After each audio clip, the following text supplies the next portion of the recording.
something you're looking forward to?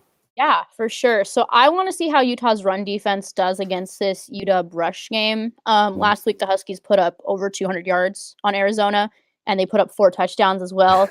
I don't know if it's indicative of how bad Arizona's run defense is or how good UW's rush running backs are, but Utah last year only allowed 53 yards to UW, so I think if Utah can stop this rush game, I think they're gonna have to still fight because Mhm.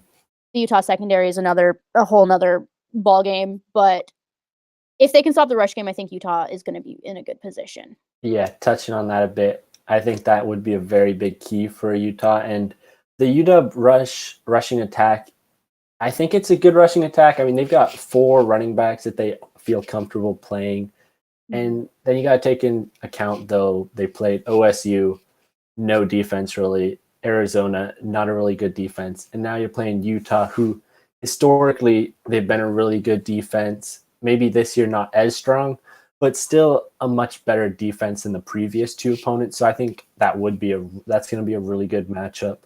And I was kind of looking at, you touched on it, the Utah secondary holding up against the UW receivers, who on paper, the Husky receivers are pretty good. I mean, you got 2 juniors, Terrell Bynum, Ty Jones, and behind that, a bunch of just young talent. And Puka Nakua, his brother, Yeah. Jalen McMillan, Roma Dunze.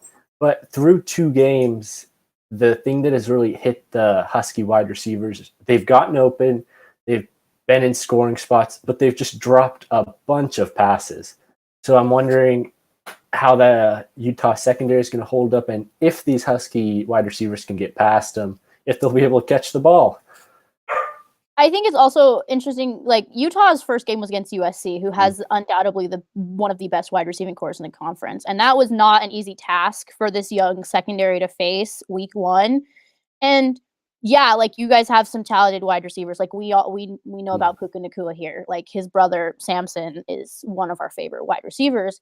He I want to see how they bounce back from last week because they were in such a tough positions playing, like starting their first game against this USC team.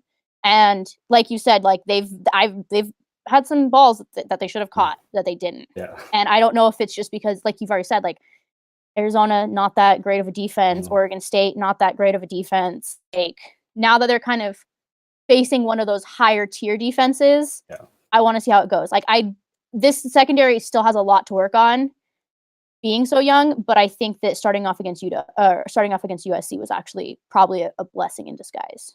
Yeah, it kind of throws those young corners and safeties right into the pit of the fire going up against like the top receiving core in the Pac-12. Yeah. And I talked Mm. about it last week, is like Utah, when they were playing a zone defense, Utah's secondary looked really good. Like the secondary was like on their man, they were doing the stuff they needed to do, but as soon as I switched to that man coverage is when stuff started going south. Like Mhm. they were losing receivers on simple cross routes. It was just not a good look for this Utah secondary. Yeah, something that I'm kind of looking at also, something not as exciting, but oftentimes can kind of decide games is in the trenches. Kind of the Utah O line versus the Husky D line. With the Husky D line, on paper, you look at them, they might not be the best, as they actually are missing 2 of their starters in Leitu and Tuli Latuli Gasanoa. But the replacement for Leitu through 2 games has 4 sacks. So he's clearly holding his own. Both games he's had 2 sacks. And Utah's O-line, I mean, they played solid, I think, against USC. Room for improvement, especially helping the Utah run game get open, which in recent years has been great with Zach Moss, who's now, of course, gone. But I think if the Huskies can stop the run and kind of get off the line of scrimmage, then it'll be hard for Utah to win, especially having to be forced to pass, possibly against quite possibly UW's best strength in the secondary. Yeah, and I think last week was rough for the Utah offensive line is what Mm. I'll say. Like they were playing quite a few true freshmen and some sophomores that have seen experience, but they haven't been in that like starting role. Hopefully things are looking a little bit different this week. We just because the first 2 games were canceled because of COVID, we still don't know who was out and who had it. And I think that